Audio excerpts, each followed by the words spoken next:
পেয়েছো? আগে নামাজ শেষ হুম? হলে তারপর আমি নামাজ পড়বো। তুমি কিভাবে ব্যথা পেয়েছো? ওই বাবা আমি আমি কি কোথায় যাব জানো? তুমি হ্যাঁ হ্যাঁ হ্যাঁ সত্যি পেন গাড়িতে হ্যাঁ তুমি কিভাবে ব্যথা পেয়েছো দেখাও তো। ব্যান্ডেজ ডিসিসের জন্য কি হয়েছিল? ব্যথা পাইছিলাম, কিভাবে? এমনি ব্যথা পাইছিলাম, ড্রয়ার দুষ্টুমি খুলতে করো গিয়ে নাই? রয়ার করতে গিয়ে ব্যথা পাইছিলাম। তুমি দুষ্টুমি করো নাই?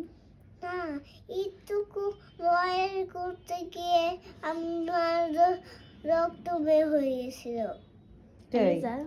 জানো আমরা কক্সবাজার যাব। ইয়ে